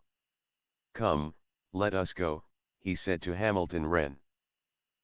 The 7,000 eyes of Buddha Bess did not return to Baltimore that night along with Austin. She had a dinner engagement with the Mason Cars, and was to be one of a box party afterward. For these contingencies she was provided, as there was a tiny room back of her studio that she occupied on such nights. The box party, having been a wedge between the dinner and the bachelor's cotillion at the Willard, it was something close to 4 o'clock before she retired, and very near to noon before she arose. Several calls and talks regarding mural decorations which people wanted of her occupied the afternoon, and did not leave her free to go to Baltimore until dusk. She took a Roland Park car from Union Station, and arrived at home as Austin was fidgeting over his dinner, quite alone. The mother, being an invalid, occupied her rooms constantly, and had not been below stairs for nearly a year, except to be carried out to the family Victoria and driven about the park. Some asserted her more hypochondriacal than ill, indicating her stoutness and pasty complexion as evidences of one whose chief trouble is a sedentary life indoors. But Bess had accepted her mother's valuation of her ailment, and did not argue the question. Going upstairs, she submitted to a family lecture on the subject of girls who stayed alone in single rooms and disregarded chaperones, which was supplemented by a request for the check which Bess had received for the portrait. The request was denied very gently. I owe most of it, mother. I've got to pay my own bills, you know. Besides, if I give it to you, you'll simply have some noofetish doctor in to call your trouble by some new name. The mother wept, and spoke of the difference between the respect shown her and the respect she had shown her mother. And, continued Bess, what the doctor didn't get would be borrowed by Austin. No, mother, I've got most of the burden of the house on my shoulders as it is. I'm not going to be the victim of Austin's latest fancy in chorus girls. Bess discussed Austin quite frankly. She had no respect for him, looking on him rather as a wayward child to be disciplined. Her mother's infatuation for the brother, however, ran to an antithetical extreme. She was willing to deny herself little luxuries to give the money to Austin. Bess escaped from the parental displeasure, and went to the children's playroom, where her two little sisters were studying their next day's lessons. The children went to convent school, and Bess paid the bills, also she kept them supplied with clothes and a nursery governess. Otherwise they might have grown up little savages. Their mother hardly saw them one day out of the 7. She had a box of candy for them, which, delivered, was paid for with many hugs and kisses. Later she rejoined Austin in the dining room. He had finished his dinner, and was scowling over a cigarette. Bess was rather surprised to see him dining home, as he seldom favored the house with his presence, sleeping at his bachelor apartments in the Savoy, and dining either with men at the clubs, women in private dining rooms, or as a member of some formal party of people whose names were in the social register. You took long enough coming, he snarled. Didn't you get my wire? No. The servant brought her some soup and went out. Oh, you didn't? Well, why don't you stay in your studio without giddying all over town? Drop it, Austin, she commanded. What's the matter? More debts? Because I shan't pay them, you know. The last money I loaned you went to buy a diamond sunburst for a certain Miss Lola Montmorency, and well, if my money's going for diamond sunbursts, the sunbursts are going on me, much as I detest diamonds. Oh, indeed. You told mother that, too. A rotten, shabby trick, Bess. You don't hear me knocking about your affairs. I beg your pardon. Your affairs, I said affairs, if you like that better. For instance, the black-eyed man Wren. You'd better drop him, my girl, let me tell you that. He's a bad egg, and the servant returned, and replaced the soup with something more substantial. When she had taken herself off, Austin continued, I've heard, Austin, you're an awfully poor imitation of a man, honestly you are. But for these small favors I must be thankful. If I hadn't a brother like you, I shouldn't have known half so much about how bad men can be. So I haven't had many illusions shattered. Oh, indeed. Yes, indeed, she mimicked. Now, you keep your nasty tongue away from my affairs, Austin Courtney. Austin was afraid of his sister in this mood. He covered his fear with sulkiness. Finishing his cigarette, he went to the window and dropped it out, then came back and stood at the girl's elbow. What I wanted to tell you, he said, in a different tone, was that Lee skipped out for parts unknown, and taken his luggage with him. Instantly she divined. You told him about what the prince said, she accused. He admitted it? I thought he ought to know. She considered. Perhaps you're right, Austin. They might have had their suspicions aroused, and sent someone over here to investigate. I didn't like the way that Japanese looked at us when we spoke of the model, either. So Lee's gone. Well, she pushed her plate away and rested her head in her hands. The defection of her Chinese mentor meant much to her. His was a place impossible to fill. He left a letter and a package for you, continued Austin. Here they are. He took them from the sideboard and placed them before her. He was a man lacking the reality of honor with curious absoluteness, but he had those superficial ideas of the idea which had restrained his curiosity as to contents of letter and package. Bess excused herself and opened the letter. It was written in English, and in a small, carefully formed chirography. Little Plum Blossom, Austin has told me of the sight which the prince has had of my picture. It was most unwise, little flower of my heart, that such was seen by him, for I am no longer able to remain near you. All that His Highness told you holds truth in it. I am he of the white banner of whom he spoke, the exiled Manchu. There will be no rest now until they have found me and taken from me the keys of the door of the Double Dragon. But of this they shall have no chance, for I leave in the sandalwood box the keys in your keeping. Guard them as I pray the gods guard thee. Thy, Lee. What does he say? That's my business. Oh, indeed, sneered Austin. Then, maybe, it'll be my business to tell Prince Chuan how you lied to him, and also that Lee left a letter and a box for you. You'd hardly do that. Wouldn't I? Well, you keep your eyes on little Austin, and you'll see what he'll do. I'm sick of the way you're treating me, Bess, and well, I've had enough. What does he say? He snatched the letter as he spoke, and read it. She watched him, coldly contemptuous, and said nothing when he gave it back, his eyes glowing with anticipation. Bess, he choked, do you see what this means? Why, he's left us a fortune. The keys to the treasure house to the 7,000 eyes of Buddha the diamonds. Bess, do you realize that he's made us the richest people in the world? That she was unwrapping the package, cutting the string with the pocket knife Austin had opened and given her. Don't be ridiculous, she said. With the tiny key that had been enclosed in the letter, she unlocked the carved sandalwood box. Opening it, she found reposing on a tray of yellow satin a short squat key of rusty iron, cut into many notches. The second tray had a smaller key of copper, the third, diminished in size, was of silver, and the last, and most diminutive, on the bottom tray over the imperial double dragon, a tiny key of gold, carved and twisted into such an utterly fantastic shape that, had they not known it to be a key, they might have speculated incorrectly as to the purpose for which it was intended. Bess put back the trays and locked the box. Austin was looking at her, stunned. "We're the richest people in the world," he said dully. "Austin." "Well."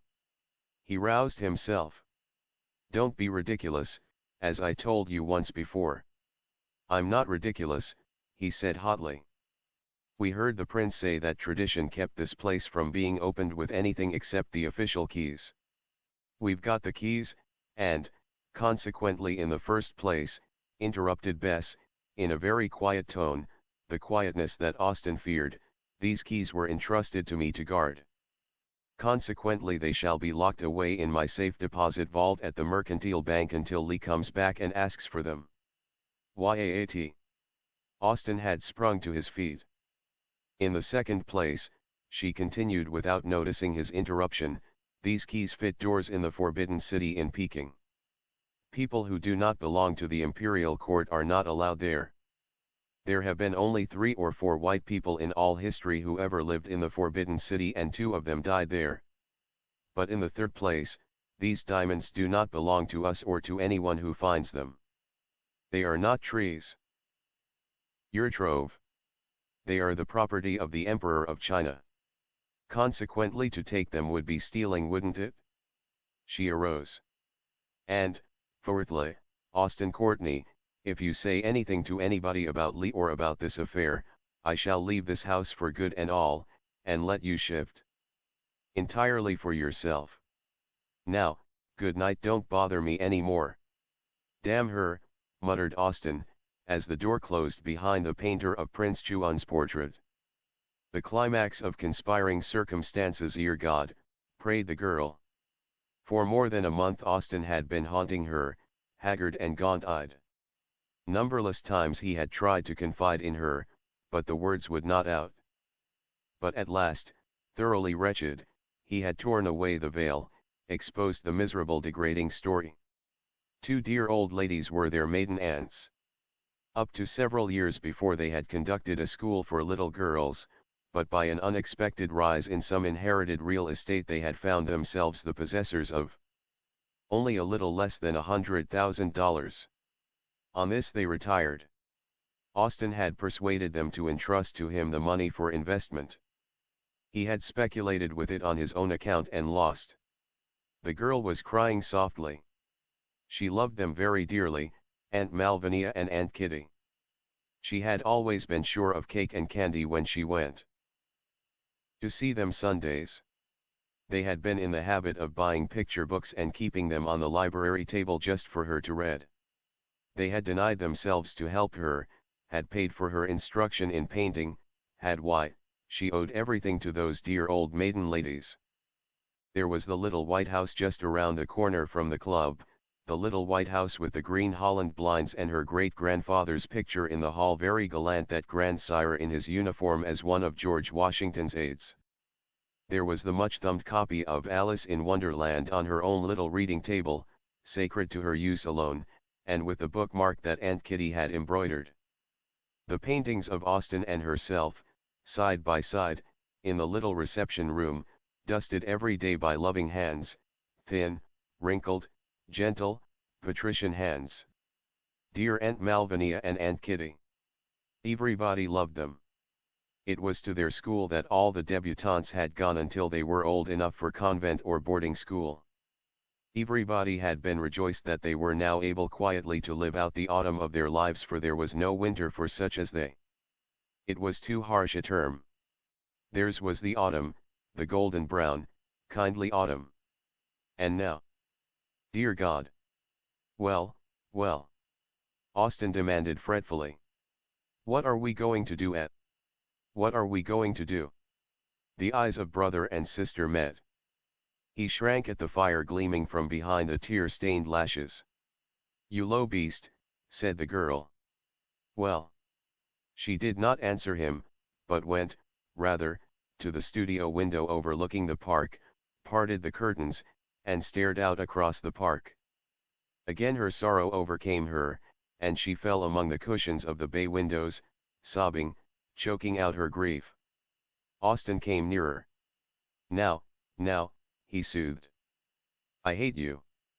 Go away. You've got to face it, haven't you? He asked doggedly.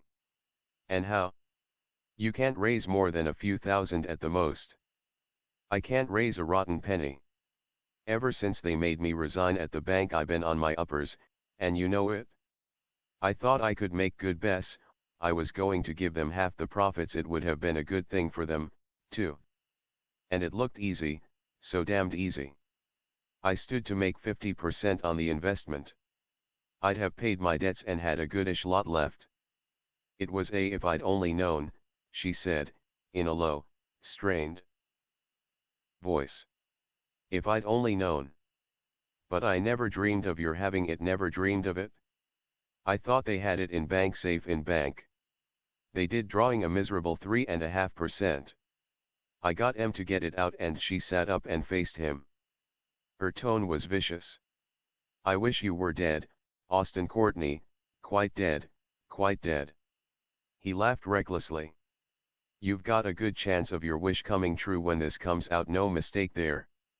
It mustn't come out, mustn't. It must be paid back. I suppose you understand that, Austin. I can go on giving them enough to make them think the interest's being drawn. After that, well, what? He demanded. That's all in your eye, you know. How are you going to pay it back? Art's no money maker. If you make 6,000 a year, you're doing well, and we need all of that. We. Much to sting him in that tone. Why, you little, but he only said that much, for the light in her eyes frightened him. He averted his gaze, and there was a silence for a time almost interminable to both of them. Then he spoke suddenly. There is a way. She waited for him to explain. How about the keys that Lee left? A handful of those diamonds would pay the whole 100,000 and a hanged sight more. Not many, not enough to be missed, just a handful, Bess. Why, what good are they doing anybody where they are? And they'd never be missed. No, she said, and sat silent. He became angry, and mocked her. You're afraid. Sunday school scruples say it's wrong to take something that nobody has any use for, to keep a whole family from disgrace, to keep me from shooting myself, to keep your aunts out of the poorhouse. She bit her lip and breathed heavily. This was her brother speaking, her brother. He went on, not realizing his peril. You'd rather see our Baltimore friends take up a collection to keep the old tabbies out of the poorhouse, would you? Oh, yes, I dare say you would. That's better of you, why, you devil. For, with a sudden swing of her arm, she had struck him squarely in the mouth with clenched hand. He almost fell. Afraid to face her, he covered his face with his hands. Don't, Bess. The angry crimson in her cheeks faded out into whiteness. She paused, her fingers relaxed. No, I won't.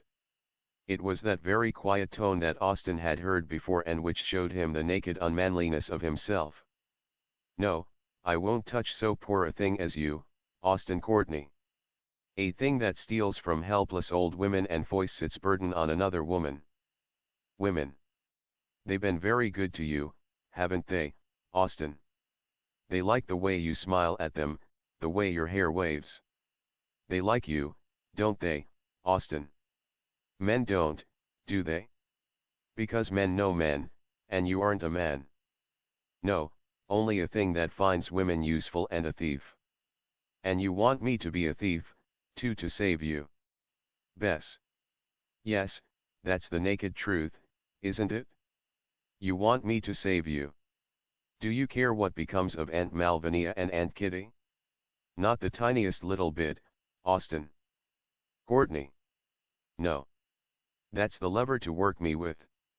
Because you know how I care for them, how terribly fond I've always been of them. So you try to use that to save yourself, and you've a good conception of women's weaknesses. For I would steal those jewels for Aunt Kitty and Aunt Malvinia. Her last words dissipated to his mind all the contumely. He had won. She would do it? You will, he stammered. I said I would, she returned quietly. But there's no way, no possible way. The jewels are in the Forbidden City. How am I to? He interrupted, eagerly suggesting. Split it with Wren. He's not the kind to turn down a proposition like that. He's going back to Peking. He's got the run of the Forbidden City. You give him the key and get him to do it for you, and let him take his share. Impossible, burst from her. Why? She was at a loss to answer him fitly. The idea advanced represented surely the sensible thing to do. She had no reason to believe from what she knew of the gentleman adventurer that he would do anything save eagerly accept such a chance for wealth. His cask of reputation bore no stainless white plume. He was a plotter, intriguer, hired mercenary. As a boy dismissed from the service of his own country for evil habits, he had seemed to carry out the future prophesied for him. Why not, then? She reasoned this very thoroughly, but still she repeated her negative when Austin would have convinced her. You want him to think you're a little tin saint, eh? Rightly had she named Austin's influence. He had little brain, less reasoning power, no moral standards, but a keen intuition where the other sex was concerned stood him in lieu of the first two lacks and abetted the last. Bess tried to disguise her angry, labored breathing by holding her breath. She dared not risk speaking at all. Until Austin had made his comment, she had not known herself. But it was truth. She did covet this man's belief in her goodness, or, rather, her striving after the better things. She liked to believe that she was an influence for better in his life. It was quite plain to her that if he became her CO partner in the scheme to take the diamonds, there would come the shattering of the standards she had set for him to measure her by. Austin continued, with an angry sneer, that's your style. Get a goody-goody boy and you try to make him bad. Look at Tommy Worthington that you used to call prude because he thought it a sin to bet on races and be a game on. Then you get hold of this chap who is an out-and-out rake and tell him how wicked he is, and... That's enough, she said, rising. Quite enough. You'd better go down to the station and take the train home. I shan't be over tonight. I'll stay here and try to think this out, somehow. Then she stopped.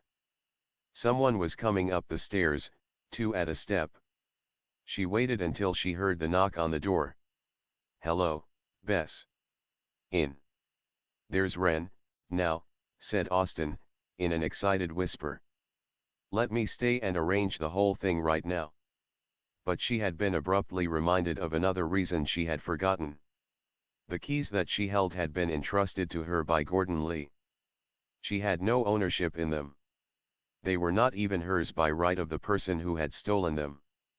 Austin, I can't, she said, in a low tone. I'd forgotten about Lee, too. He trusted me with the keys.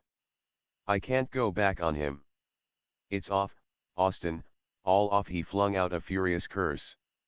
Heavens, how wicked, remarked the man on the other side of the door politely. Want any assistance, Bess? Come in, Colonel Wren. They heard him open the door and heard the clatter of his stick and hat on a side table. It was too dark to more than vaguely distinguish his form. Who's here? Oh, you Courtney. I thought I recognized your style in that remark I caught. Look here, Wren, said Austin shortly. You're not personal supervisor of my manners, you know. Nor are you in any way entitled to call me down as often as you do. I want you to remember that. Wren answered him coolly, you can be as boorish as you like to other people and to me. I don't mind.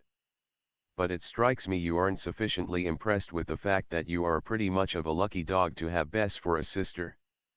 Therefore Bess interfered. The discussion isn't in very good taste, she said coldly. You're right, it isn't. But I wasn't harking back to old things. Something's happened today, something that gives you somewhat of a laurel wreath. Did you know that, Bess? No. What is it? She was not greatly interested. I don't know that I should forestall the prince. You see, he's coming here in a few minutes to tell you himself. So when he does, you want to make him believe you haven't heard it before. But I wanted to be the first person to bring you the news. Now she was aware that the matter was of importance. But her head was too full of the other affair to give her a clue to his meaning. Your painting arrived in Peking a few days ago. The emperor inspected it yesterday, and immediately wired to the prince to bring you back to China with us to paint his portrait. Now, what do you say to that? To paint the portrait of His Imperial Majesty, Kwang Hsu. It was fortunate for her that it was dark. As it was, he did not see her face nor her gestures, nor the greedy eyes of Austin Courtney lighting up. I can't accept, she said presently. Can't accept, shouted Austin. Can't, Ren broke in. My dear girl, he soothed, that's foolish. Chuan and I are returning to China next week. We have a special train across country, and a special section of a liner reserved for us. You will have every convenience and will be looked after absolutely. Think what it means. You'll have the run of the Forbidden City. You'll paint the Emperor's portrait, get an inside view into a life that will be invaluable to you in your work, and, besides, I want you to come. She knew that he did. She did not tell him that was one of her reasons for refusing. The other was Gordon Lee's trust in her. A third might have been found in the fact that she could not accept the hospitality of those from whom she intended to steal. Of course you'll accept, Ren went on. Now, if you will pardon me, I'll go out into the hall and telephone the Willard.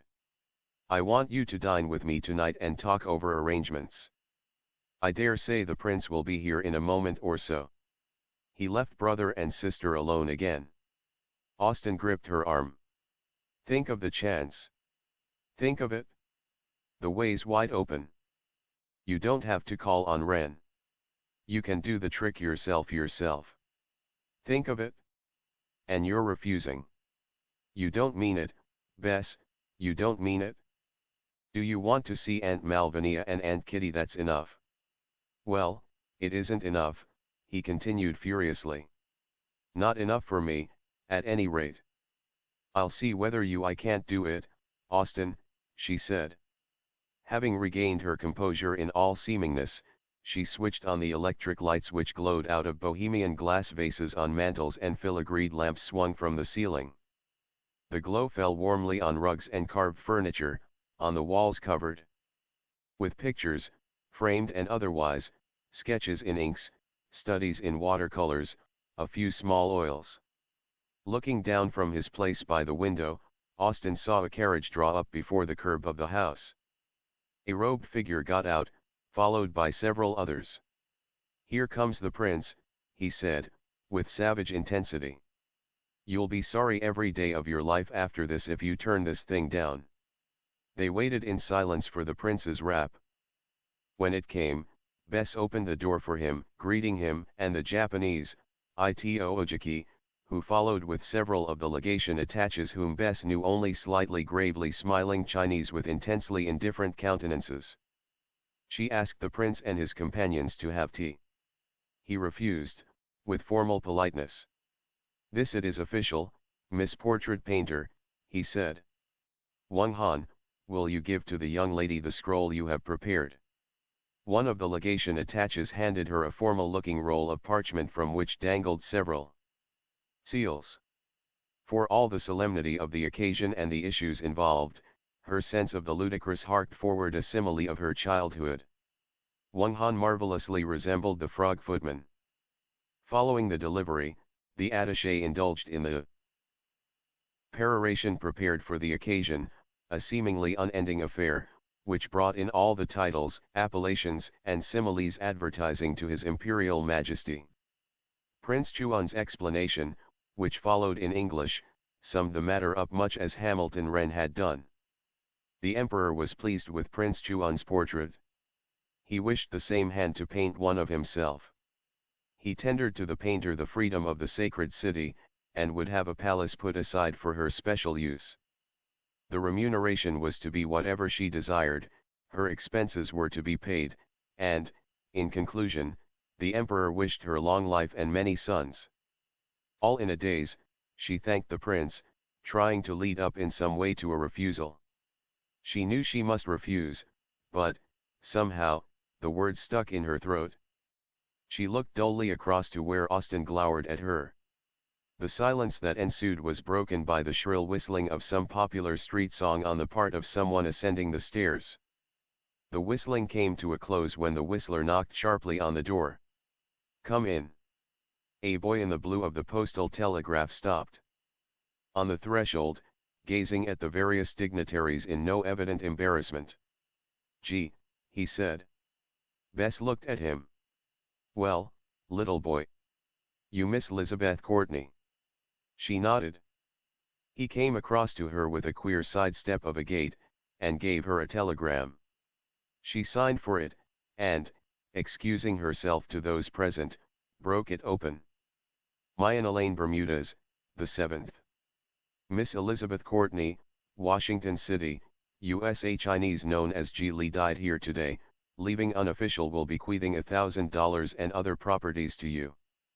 Wire instructions. K. L. Hayden, Vice Consul, U.S. She put up one hand to loosen the niching at her neck. The room seemed hot, she was gasping for air. "The window, Austin," she choked.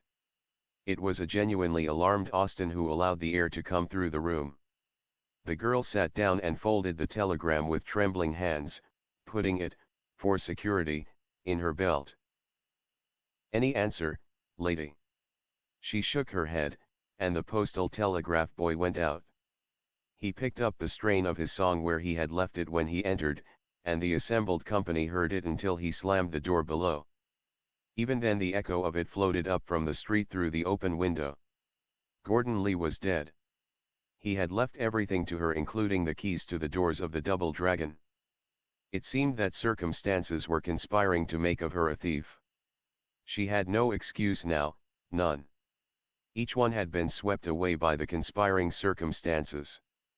"Little Miss Portrait Painter," said Prince Chuan, "you are very ill, we do not trouble you more. We go." He made a sign to his companions. They moved toward the door. But it was opened for them from the outside, and Hamilton Wren entered. He saluted the prince gravely, and turned to Bess. "Well, the prince has told you." She nodded. Somewhat taken aback by her appearance, he came forward and put a hand solicitously on her shoulder. She looked up. The prince was smiling in kindly fashion, but there was a certain amount of expectancy in his glance. Austin was glowering at her. Black Wren was tender. "So you're going with us, Bess?" The girl got up and crossed the floor to where the prince stood. She bowed her head and made a motion of carrying Chuan's long, claw-like hands to her lips. Turning, she looked at Wren. "Yes," she said. Book the second. An audience with the Son of Heaven Prince Chuan and his escort had entered the imperial city the night before, leaving Bess at the American legation in the Tartar city. It was arranged that she should have her audience in the morning. The American legation held forth in a former Chinese temple, just under the red walls of the imperial city, named Forbidden by the foreigners.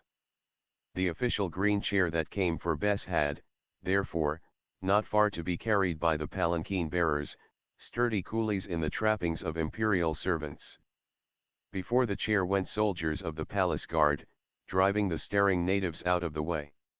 On either side of the chair were more of the military to prevent the lower orders from crowding the chair, and behind marched yet more for the same purpose. Bess did not fancy the Tartar city. It was picturesque, but very dirty and smelly. Water, long stagnant, lay in broken places of the causeway, and heaps of refuse cried aloud to heaven. She found her relief in inspecting the lacquered fronts of the shops, and the red signs and pennants which swung with the wind, advertising in up and down ideographs the merits of various brands of edibles. But this was all much of a sameness, and she breathed a sigh of relief when they reached one of the great gates in the wall surrounding the imperial city. The officer of the guard cried, gutturally, to the guardians of the gate, and it swung open.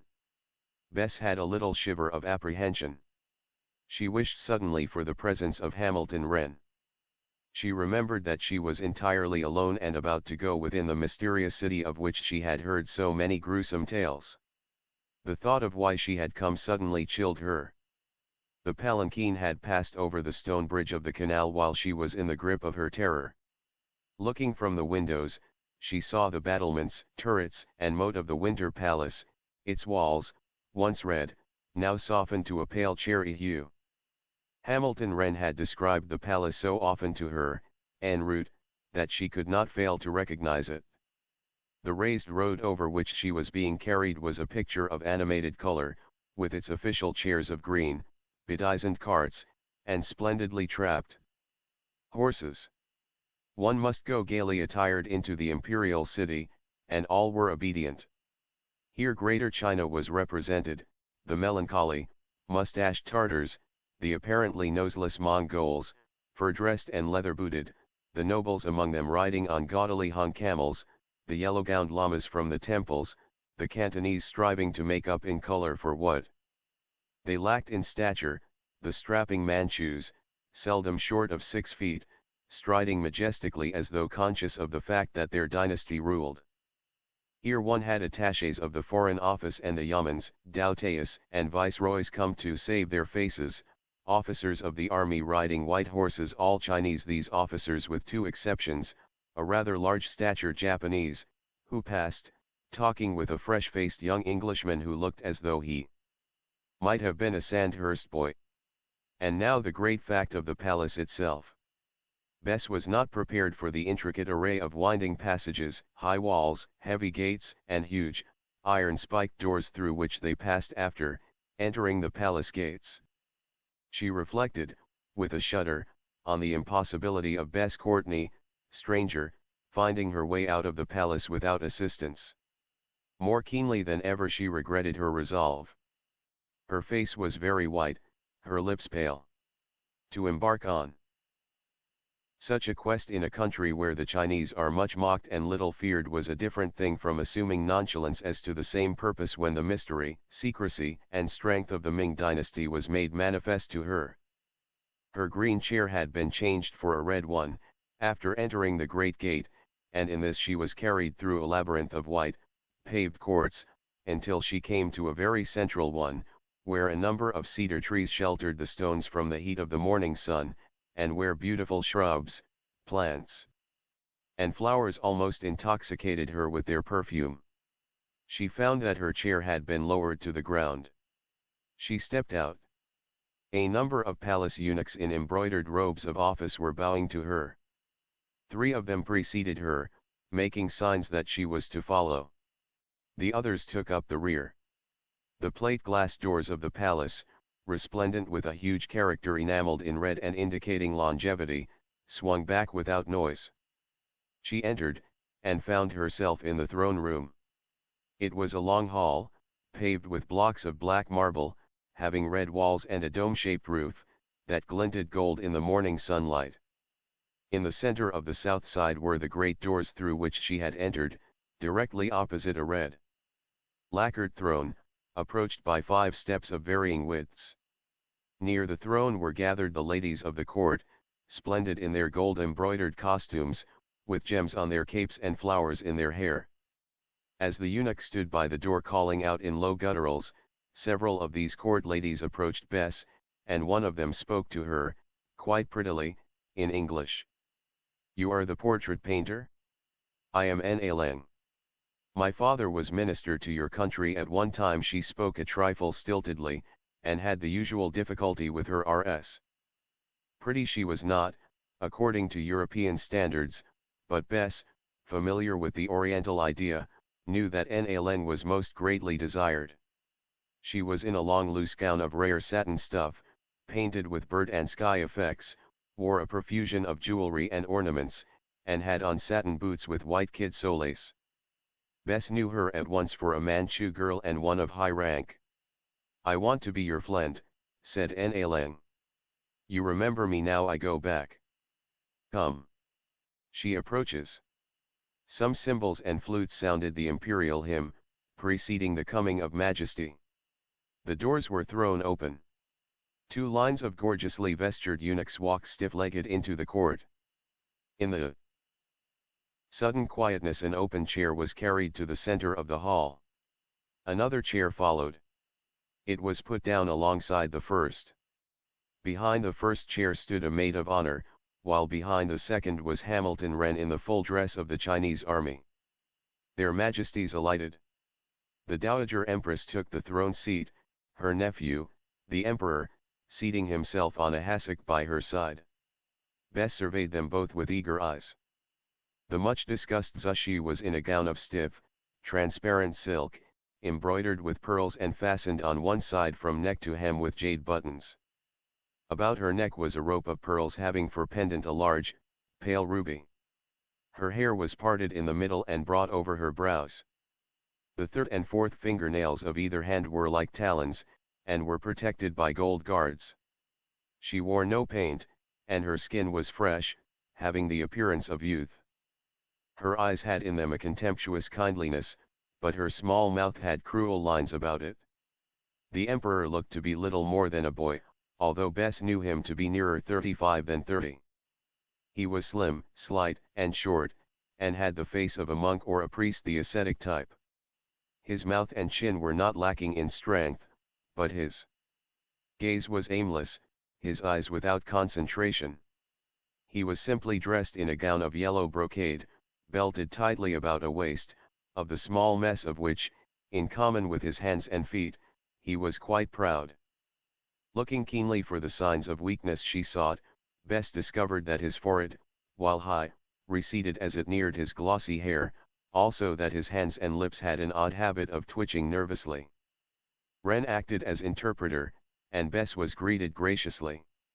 She formally accepted the offer of the Emperor, and was requested to name her preference of abiding places while she dwelt within the Violet City.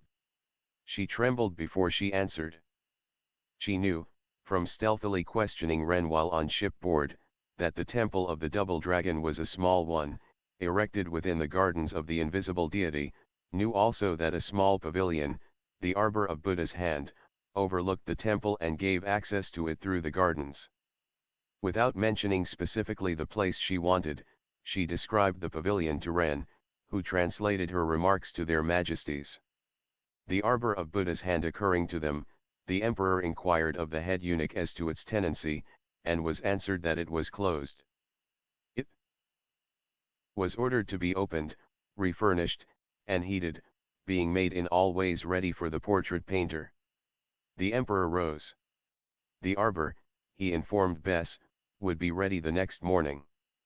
He begged that at that time she take possession of it, and at 11 o'clock be ready for his first sitting. He would come to the arbor for his sittings, that the sacred picture might not be touched unnecessarily by the hands of servants. The Empress arose, also. The audience was ended. "Go back to the legation," Wren whispered. "I shall see you this afternoon. Tomorrow a chair will bring you here and a cart will bring your belongings today." He was quickly on salute, and stepped behind the chair of the Emperor, waiting until the imperial pair had been borne away, then attaching himself to Prince Chuan, who had sat throughout the ceremony on the lower steps of the throne in company with several cousins of the royal house. Bess, recognizing him, thanked him again for his good offices. The prince smiled, disclaiming, and asked if she cared to inspect the palaces of the imperial city. If so, he would put his servants at her disposal and ask the court ladies to accompany her as escort. But the excitement of the morning was enough for the girl, and she asked that he repeat his offer at some later period. He went away with Wren, and the eunuchs, conducting her to her chair. Bess was taken to the palace gates, her chair changed again, and carried from out of the imperial city back to the American legation. On arriving at the latter place, her first act was to send the servant assigned to her for brandy, and of this she took more than she had ever permitted herself before. Her nerves in a normal state, she went down to lunch with the American minister's wife and family.